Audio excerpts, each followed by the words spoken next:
système d'autorité, être dans l'abondance. Être riche, être plus soit prospère. Alléluia. Amen. Alléluia. Amen. Et Jésus lui-même, Jésus m'a réitéré ce discours-là. Il dit tout travail, tout. Même aller enlever les herbes devant chez quelqu'un là. C'est un travail. Quand tu fais ça, Dieu va te bénir, il va multiplier ça. Parce que moi je l'ai fait. À cause de la fête. Avant d'être je l'ai fait ça. J'allais de maison en maison. Moi, de maison en maison. Avec les diplômes, on a fait l'école. Avec les diplômes que j'avais. J'allais de maison en maison en vendant les produits de santé là, de nettoyage là. Senteurs, les senteurs, de maison en maison. Je suis allé plus loin. Quand se mettre les produits là. Mais là, pour prendre l'attention, le battement cardiaque. J'ai fait ça. Mais jusqu'à essuyer les barbons et les chaussures à l'aéroport. Avec mon grand frère. Donc, c'est quoi monsieur, là, c'est le frère, il va être malade. Comment il a demandé de faire ça? Il est diplômé. À l'aéroport, quand il envoyait, il dit, s'il vous plaît, mes blocs, 100 francs, je bloc. C'est choquant, non?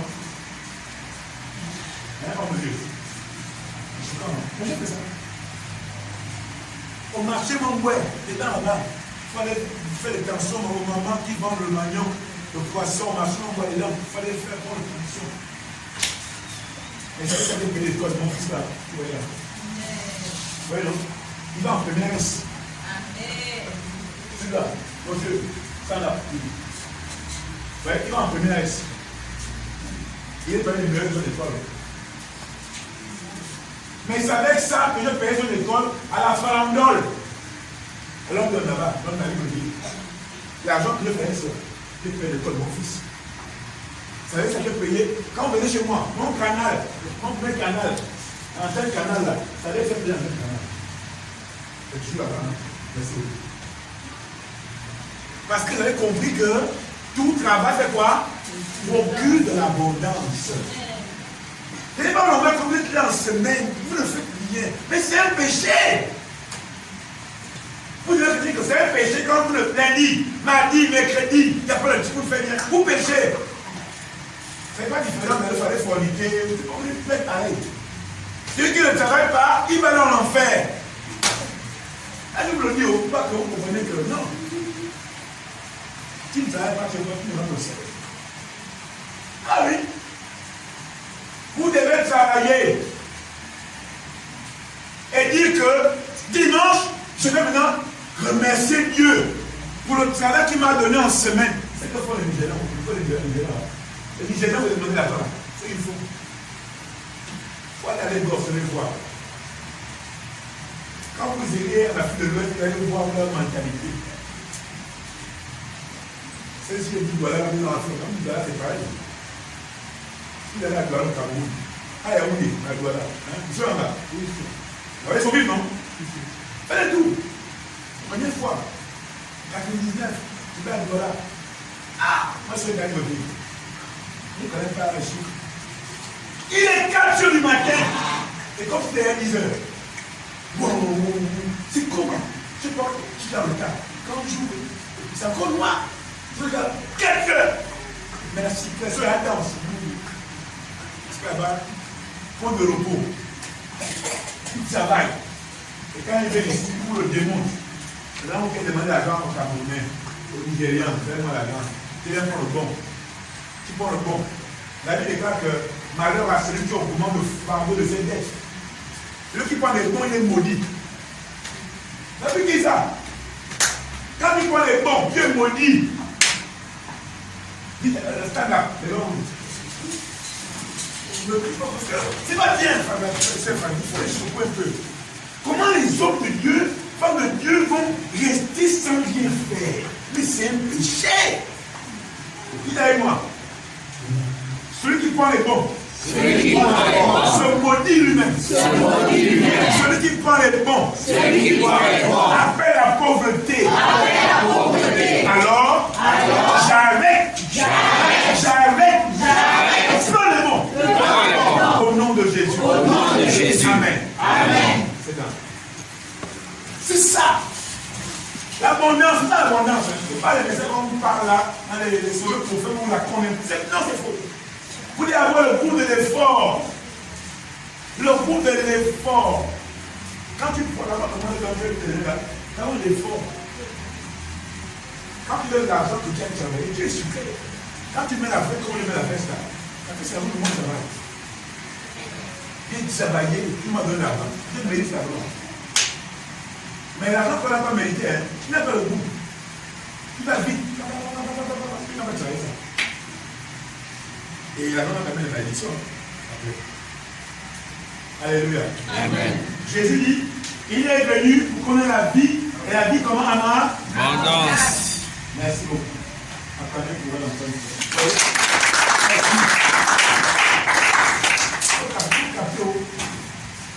La vie en abondance, vous devez la voir. David, dans ton salon de coiffure, il faut l'abondance. Dieu lui a amené les clients. Tu dois prier pour que les clients viennent tous les jours. Il faut qu'il y ait une chaîne. Pas comme les gens, les femmes la font. Les gens la font. Les médicaments. Et puis vous aussi, vous voyez une chaîne, vous coupez. Dans son argent, vous coupez. Vous mettez aussi argent pour couper. C'est normal. Un païen, vous mettez argent sur son commerce. Mais il y a un fort l'esprit qui vous attire. Mais c'est normal. Et chez un païen, c'est pas normal. Tout éviter le commerce. Vous voyez l'alignement, là, soit en rang. Il attend d'être servi pour comprendre que ce monsieur-là a invoqué les esprits impurs qui vous entraînent. Une colonne, aussi, oui, 3 mois. Je suis un petit peu dans la il faut quand même spirituel. Il faut quand même spirituel. N'allez plus là où vous voyez les gens en rang. N'allez plus là où vous voyez les gens en rang. Vous n'allez plus là-bas. En retour, allez quand vous êtes un homme de Dieu. Vous comprenez? Quand c'est un homme de Dieu, vous comprenez que là, le magnétisme du Saint-Esprit active. Et qu'il a appuyé, il a invoqué Dieu. Et Dieu a fait en fait que tu quittes des kilomètres. Comme moi, je dis depuis au cap, je lis mon coffre. Et coffre nous. Vous voyez, coffre là, c'est lui. Voilà. Donc, il faut aller coiffer chez l'homme de Dieu. La tête est sacrée. La tête là. On ne touche pas la tête d'un homme de Dieu, n'importe comment. Côté Suisse et Samson. On ne peut pas permettre que tout. Donc il faut qu'il y ait des coiffeurs. Il faut qu'il y ait des coiffeurs. Et ceux qui font les ongles là, développez ça. Parce que n'importe qui d'autre, moi, n'importe qui d'autre n'a pas besoin de vie. Parce que nous, quand il faut les âges. Miss a essayé. Elle m'a dit. Elle a essayé. Elle est partie. Elle est partie. N'importe qui a été la minute qui a suivi, la tête est déformée. Elle peut couper les cheveux. C'est pas ça. Donc, vous qui allez vous donner vos têtes aux gens qui invoquent les esprits impurs là. Là, vous êtes informés. Vous continuez de les voir. Quand un impur va toucher votre tête, votre va sortir sur votre tête. C'est pour pousser les femmes de Dieu. Sœur Zita, toi tu fais la porte. Il faut prier Dieu pour que maintenant, à chaque fois que tu touches la tête des gens, les doigts d'ange, quand tu touches, aïe, la personne est transformée. Et tu après tu vas se mettre en rang. On se met en rang, un établissement où Dieu est. L'inverse, non. La sœur Juliette vend la tomate. C'est bon pour vous mettre en rang. Vous avez payé la tomate, c'est une femme qui a fait des incantations sur sa tomate. Vous savez pas ça? Tout produit, on fait avant de l'exposer, on fait des incantations. Vous vous souvenez, on a un mouton. On dit, les années 53, un mouton, vous devez plus l'acheter. Je peux la malédiction. Avant, vous ne le savez pas. Aujourd'hui, vous savez qu'on ne paye pas n'importe où. Nous sommes en train de rentrer dans un mauvais moment. Ce n'est pas l'enseignement du jour. Non, on me dit, il faut comprendre. Être dans l'abondance. Alléluia. Amen. Être dans l'abondance. Jésus a mis le vœu que nous devons justement être dans l'abondance. Que Jésus a dit. Être dans l'abondance. Alléluia. Être dans l'abondance. Mais, vous savez que l'abondance, là, vous l'êtes. Ce n'est pas n'importe comment. Nous allons ouvrir un peu le texte de Exode chapitre 1, à partir du verset 14. Pasteur à Esma Balier. Exode chapitre 1, le verset 14 avec 1. Elle peut être prospère là. La Bible nous dit comment on fait. Oui. La parole de Dieu dans le livre de Exode, oui. Chapitre 1, oui. Verset 14 à 21. Oui. Il leur rendit la vie amère. Il leur quoi? Il leur rendit la vie amère. Oui, c'est Pharaon, hein? Oui. Par de rudes travaux en argile et en brique, et par tous les ouvrages des champs. Ouais. Et c'était avec cruauté qu'il leur imposait toutes ces charges. Ah oui, hein. Le roi d'Égypte parla aussi aux sages-femmes des Hébreux. Ah oui. Nommées l'une Shifra et l'autre. Il leur dit, quand vous accoucherez les femmes des Hébreux, et que vous les verrez sur les sièges, si c'est un garçon, faites-le mourir. Ah, faites-le mourir. Vous voyez ça? C'est-à-dire que le Pharaon, est-ce que nous ne pouvons pas passer? Ici, Pharaon fallait exterminer les petits garçons, quoi, les petits garçons, tout ça. Et Pharaon dit aux sages-femmes qui ont reçu la formation de donner la vie. C'est-à-dire que les sages-femmes vont à l'école pour donner la vie. Maintenant, Pharaon dit, c'est moi le chef ici. Hors de moi, il n'y a pas de chef. Et je vous ordonne de tuer tous les nouveaux-nés, les garçons, vous devez les tuer. C'est la mission que le Pharaon donne à qui? Aux sages-femmes. Tu dois donner la vie. Comment elles vont réagir? Si c'est une fille, laissez-la vie. Voilà. Mais les sages-femmes craignaient Dieu. Je n'ai pas entendu. Mais les sages-femmes craignirent Dieu. Mais les sages-femmes, encore, ça là, c'est terrible.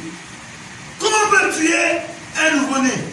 Nous sommes allés à l'école, en plus, pour donner la vie. Donner là le roi. Parce qu'il est roi. Parce qu'il est roi, il nous ordonne de tuer. Il nous ordonne à faire quoi? À régner. Si on a pris à l'école. Ah non, non, non, non, non, non, non. On craint celui qui a donné la vie à tout le monde. On fait quoi? On craint celui qui a donné la vie à tout le monde, pasteur. Mais les sages-femmes craignirent Dieu. Oui. Et ne firent point ce que leur avait dit le roi. Oh là là. Donc elles ont désobéi au roi alors. Vous voyez ça? Elles préfèrent entre Dieu et le roi qui obéit Dieu. Dieu a dit ne tuez point. Le roi a dit il faut tuer. Et il en a. Et pourtant, elle sait que s'ils désobéissent au roi, ils seront comment? Le roi va faire quoi? Il va les tuer. Et donc c'est ça, il n'a qu'à nous tuer. S'il faut qu'on meure, parce qu'on obéit au Seigneur, on accepte. S'il faut qu'on meure, parce qu'on a désobéi aux lois du monde, on accepte. Tuer. C'est ce qu'elle dit. Elle laissait vivre les enfants. Voilà. Le roi d'Égypte appela les sages-femmes et leur dit, Pourquoi avez-vous agi ainsi et avez-vous laissé vivre les enfants? Ah ça. Les sages-femmes répondirent à Pharaon. Ah oui. C'est que les femmes des Hébreux ne sont pas comme les Égyptiennes. Ah oui. Oh. Elles sont livreuses et elles accouchent avant l'arrivée de la sage femme. Voilà. Dieu fit du bien aux sages femmes. Dieu fit du bien aux sages femmes et le peuple multiplia et devint très nombreux parce que les sages-femmes avaient eu la crainte de Dieu. Dieu fit prospérer leur maison.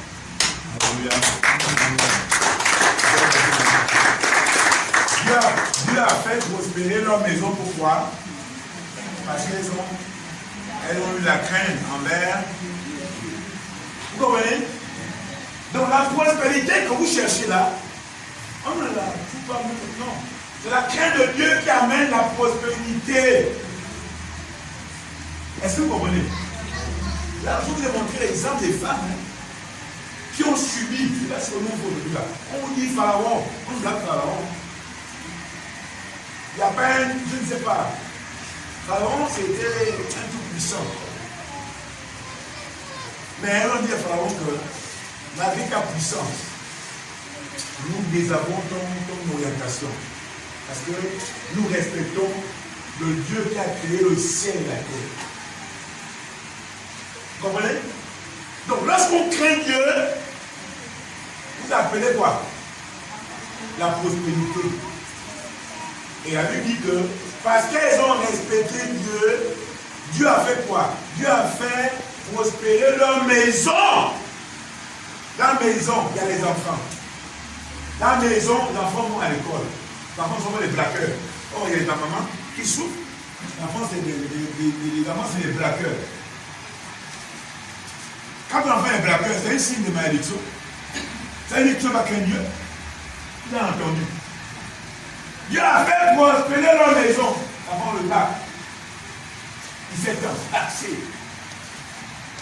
22 ans, il a son master en sciences économiques.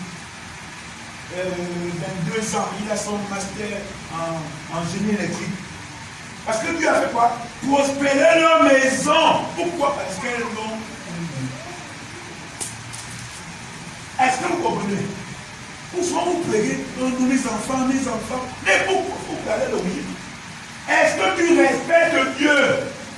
Est-ce que tu crains Dieu? Les enfants, les gars qui sont assis à la maison, ils ne font rien. Vraiment, regarde. Mais parce que tu ne crains pas Dieu. Tu veux quoi? Tu fais la magie. C'est la magie que les autres font là. Et les sauveurs professeurs font la magie. On a fait la magie là, quelque part en Afrique. Apôtre, laisse-nous faire notre business.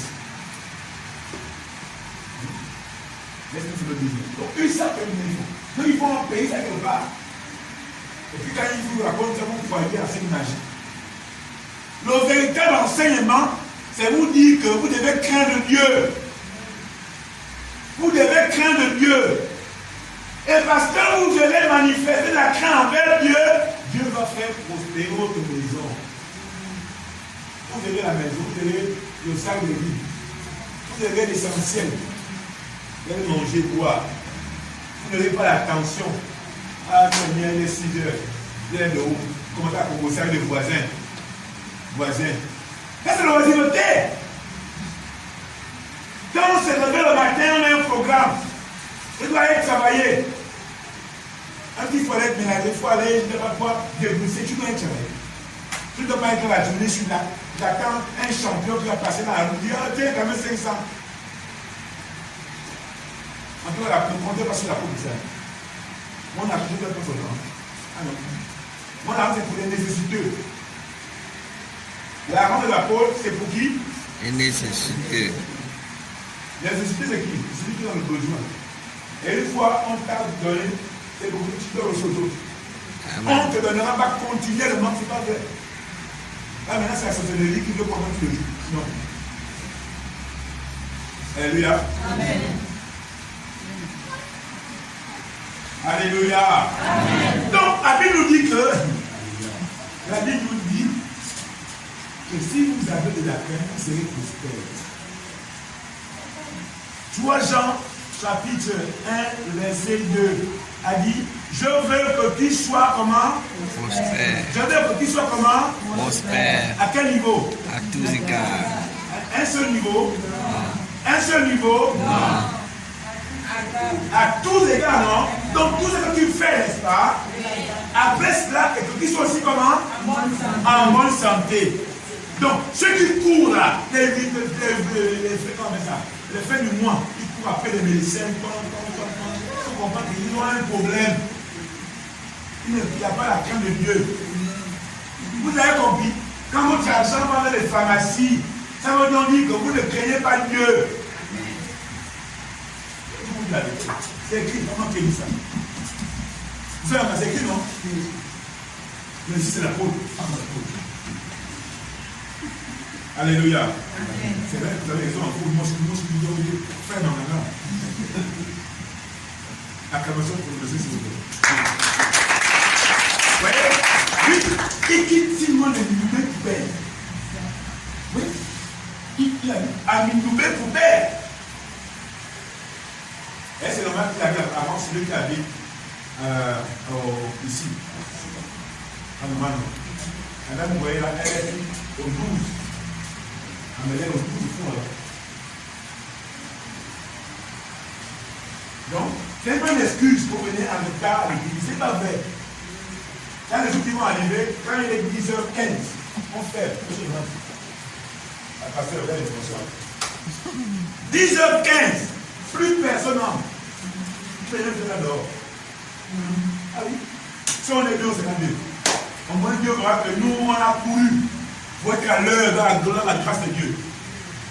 10h combien, pasteur? 5. Parce que le Saint-Esprit, on le respecte. On respecte le Saint-Esprit. On ne fait pas ce qu'on veut. Ah, ça, je vous dis. Si vous n'êtes pas rigoureux, vous n'allez pas aller loin. Les gens dans les vies connues, parce qu'ils sont amoureux, ils s'animent à leur vie. Il faut prendre au sérieux ta vie. Hein? Prendre au sérieux les choses de Dieu. On a l'enfer. Et si on a vraiment été enseigné sur être comment? Disponible pour Dieu, non? Quand on est disponible pour Dieu, ne joue pas sur Dieu. On est sérieux. Et puis il déclare que dans Jean, chapitre, Actes des Apôtres, chapitre 3, n'est-ce pas, non? Actes chapitre 3, la Bible déclare que à l'heure de la prière, il a la passion de Jésus. À l'heure de la prière, on ne joue pas, on laisse tout, on court. Vous faites à peu près, c'est fini à peu près. Actes chapitre 3, verset 1. Ça va vous dire que à l'heure de la prière, ils sont là. La parole de Dieu dans le livre de Actes, chapitre 3, verset 1. Pierre et Jean montaient ensemble au temple. À l'heure de la prière, c'était la 9e heure. Ah, oui, non. Alors, Pierre et Jean montaient. À quelle heure? À l'heure de la prière. On ne joue pas à l'heure de la prière. À l'heure de la prière, c'est l'heure des miracles. Vous avez compris? À l'heure de la prière, c'est l'heure où tu gagnes ce que tu as demandé hier. Et quand vous lirez plus, vous allez voir qu'il y a quelqu'un qui avait dévancé Pierre et Jacques. Hein? Il était là. Donc Pierre et Jacques, quand ils passaient, on trouvait le monsieur qui est là. À l'heure de la prière, c'est l'heure de quoi? Des miracles. Il faut que je sois là à la prière. Et quand ceux à qui il a donné la grâce, ce jour-là, le porteur de miracle sont passés, il a dit, je suis là à l'heure de la prière. Prenez soin de moi. Pierre et Jean, font quoi? Ils sont venus. Il dit, Mani, ni or, ni argent, mais ce que j'ai, au nom de Jésus, lève-toi! Il a dit, instantanément, il s'est levé. À l'heure de quoi? À l'heure de la prière. Non, il ne faut pas jouer à l'heure de la prière. Il y a des choses qui se font à l'heure de la prière. Si tu viens en retard, tu as arrêté. On en a fait le franc. Qui a fait le franc aujourd'hui? Qui n'a pas besoin de le franc? Venez donner votre franc. Venez donner votre franc. Venez donner votre franc. Venez donner votre franc. Ça, c'est. Il ne faut pas rater ça. Ne ratez pas le franc. Ne ratez jamais le franc. Oui, la porte, moi, je suis quand on est propriétaire de ça. J'aime le franc. C'est à l'heure de la prière. Venez donner le franc. Oui. Vous êtes béni comme le franc. Vous donnez pas le franc, le temps fâché. C'est bien, vous êtes béni. On vient au temps, on vient à l'hôtel, on donne le franc à l'hôtel. Vous êtes béni. Oui. Vous êtes béni. Vous êtes béni. Voilà. Même le junior, vous êtes béni. Vous voyez? Et vous voulez repartir avec ça à la maison?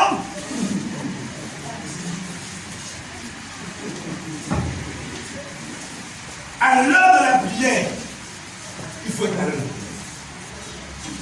Acclamez le Seigneur. À l'heure de la prière. Comprenez? Il ne faut pas. Je vous dis, mes chers enfants, il y a un principe dans la vie, il ne faut pas jouer. Vous voyez, vous voyez les riches là. Où ils sont riches, ils sont épanouis, ils sont prospères. Voici le principe. Pour être prospère, je suis en train de donner les mécanismes de la prospérité. Ce qui fait que les autres, ils vont se laver dans les mauvais chauds, ils vont se laver, je ne sais pas, dans les milieux sales, pour avoir ce que nous on a un peu là.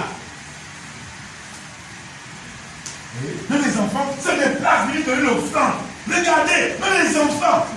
Mon Dieu, acclamation pour les enfants.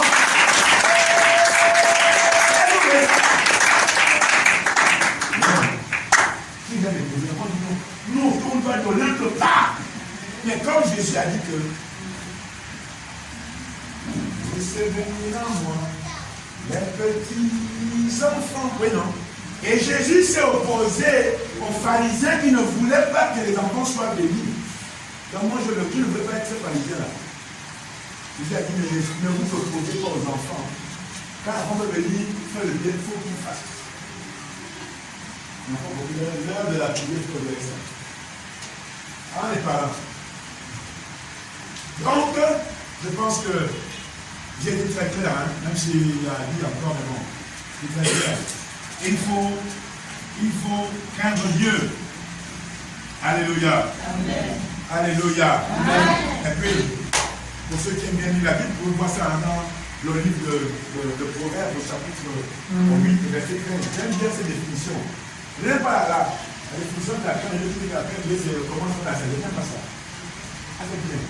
La canne, c'est le commencement de la salle. Oui, c'est bien ça. Mais j'aime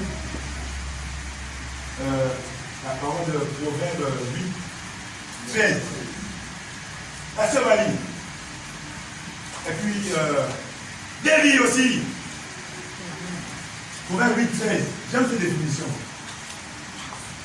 Ouais, donc, pour être prospère, il faut faire quoi? Il faut faire quoi? Même Dieu. Je n'ai pas entendu. Pour être prospère, il faut faire quoi? Craindre Dieu. Et craindre Dieu va vous amener à ne pas faire les choses du monde, comme les femmes sages là. Quand tu crains Dieu, tu n'agis pas comme un mondain. Tu n'agis pas comme un païen. Junior, lève-toi Junior. Viens ici, je ne sais pas, viens te mettre à Junior. Oui, viens. Dieu qui t'appelle, voilà. Acclamez pour Junior, s'il vous plaît.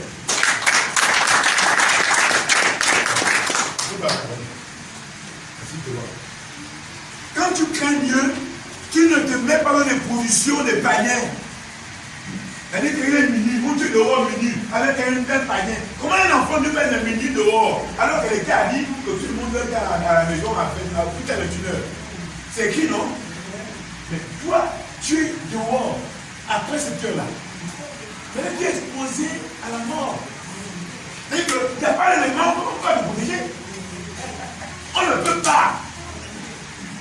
Après, on s'est donné dehors, les maladies, il y a ceci.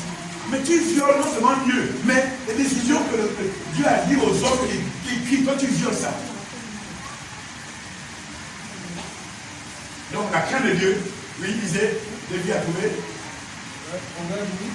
Oui, verset 13.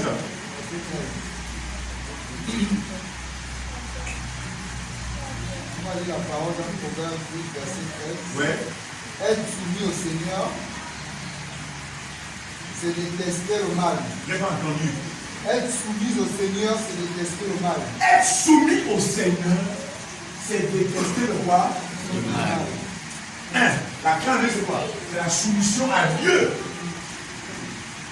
La crainte de Dieu, c'est quoi? La soumission à Dieu. La soumission à Dieu. Se soumettre à Dieu. Soumettre à Dieu veut dire que tu es caché dans Dieu. La soumission à Dieu. Et comme tu es soumis à Dieu, cela consiste à faire quoi? À détester le mal.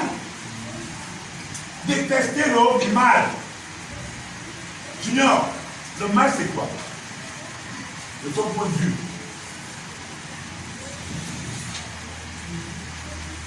Oui. Mal. Ouais, le mal, mon gars. Le mal c'est quoi le mal?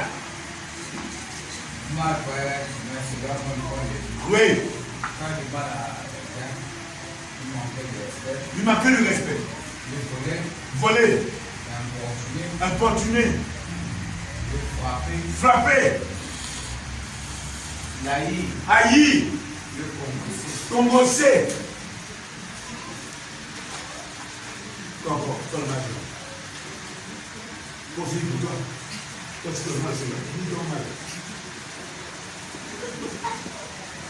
La levée du travail, Hein? la levée du travail Ah, social. allez, hein, comment? L'enlever du travail. Aller au travail.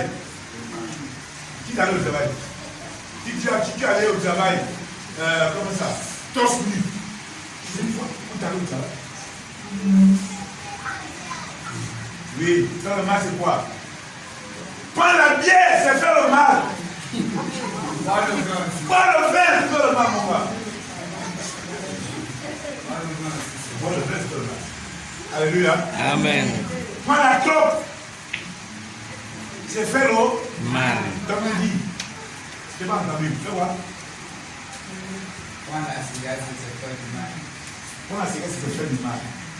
Alléluia. Amen. Asseyez-vous. Mon fils, lève-toi. Notre futur batteur. Acclamation pour lui, s'il vous plaît. Voilà. Oui. Faire le mal, c'est quoi?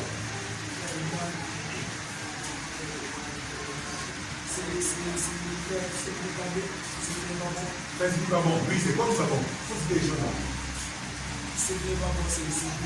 C'est voler, mentir. Voilà. Faire le mal, c'est aussi avoir des mauvaises compagnies, non? Oui. Quand vous regardez, vous ne marchez qu'avec des gens qui vous apportent, qui vous amènent à faire des mauvaises choses.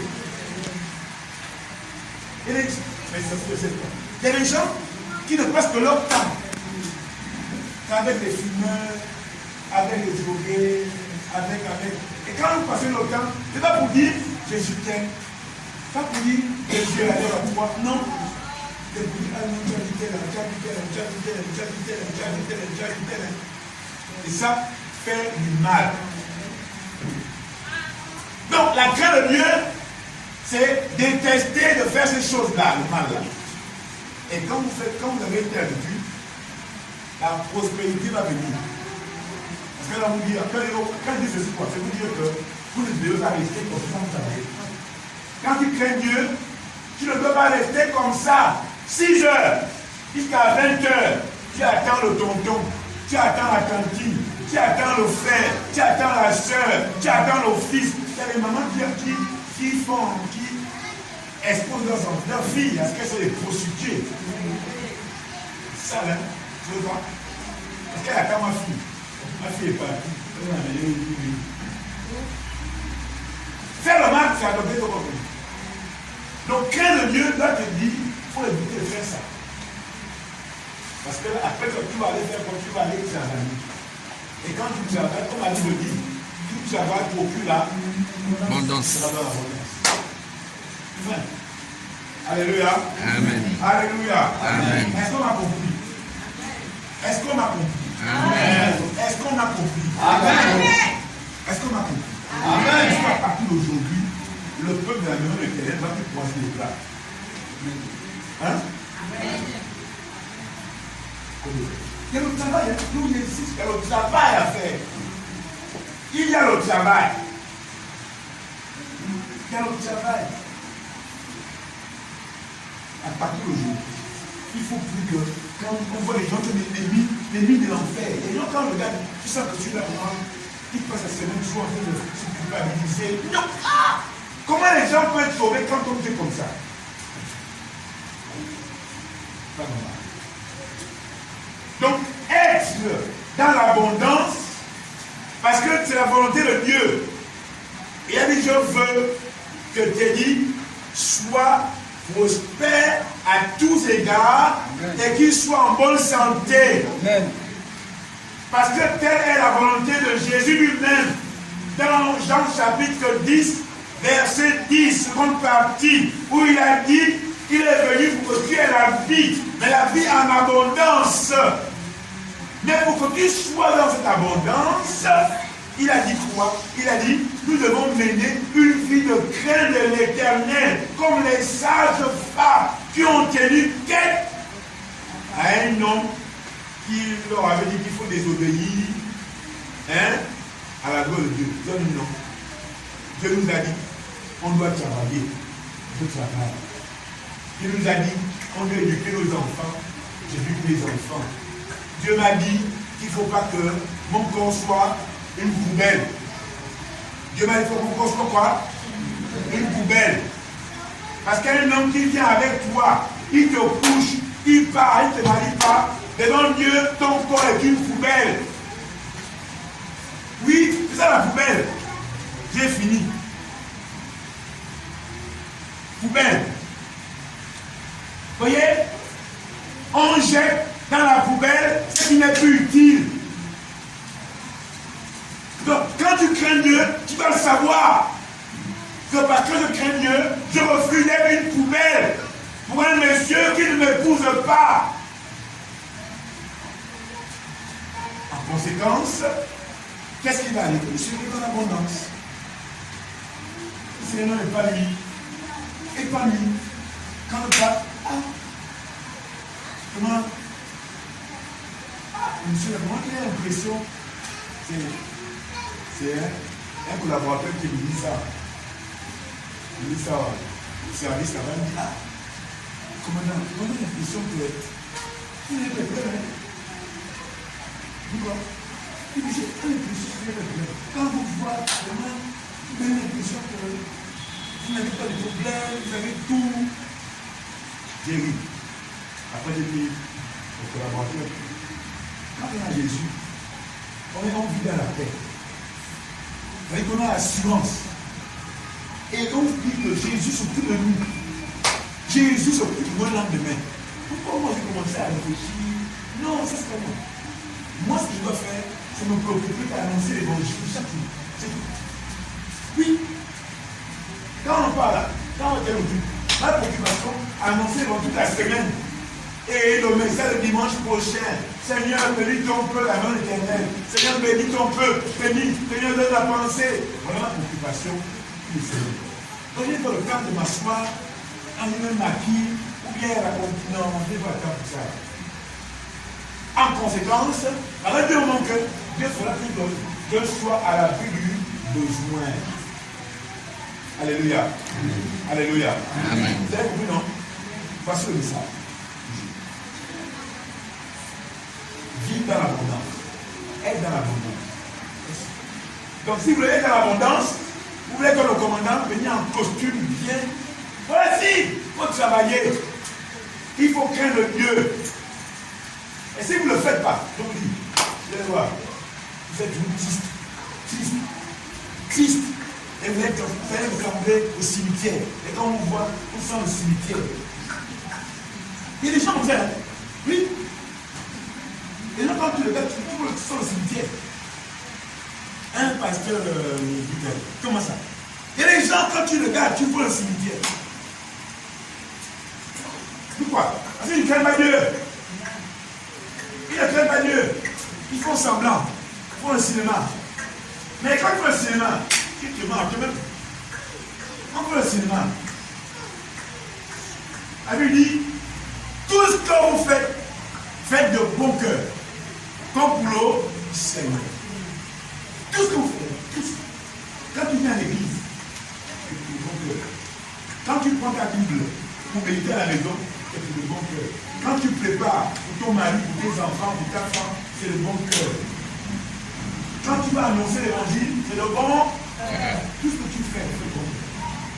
Mais tu fais, le pasteur de Santa, passer l'entrée, donc c'est le dimanche de une famille là.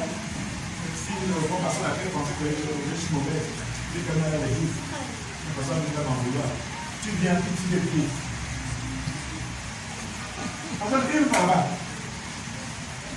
Parce qu'il est le bien. Donc il a oublié, il est parti. Si toi tu viens à l'église, tu vas rentrer 10 000, 20 000, 100 000, 1 million. Tu viens pour ça. Ça va béni. Alléluia. Vous comprenez aussi. Il faut le garder de vos frères et de vos soeurs. D'accord? La Bible dit ça. Hein? Le frère, le soeur qui est ordinaire, il vient plus là. Dimanche prochain, vous l'emmenez. Il faut qu'il soit aussi nourri. C'est ça, craint de Dieu. Parce que quand on ne pourrait pas, il prend quelle nourriture? Il va aller manger une nourriture qui va faire en sorte qu'il a quoi? La dysenterie. Il sera malade. Il faut fuir les restaurants qui donnent la dysenterie. Hein, pasteur? Il faut fuir. Oui, je veux que tu comprennes. Il faut fuir les restaurants qui donnent la dysenterie, l'indigestion alimentaire. Vous mangez n'importe quoi. Les prophètes dans la vie, vous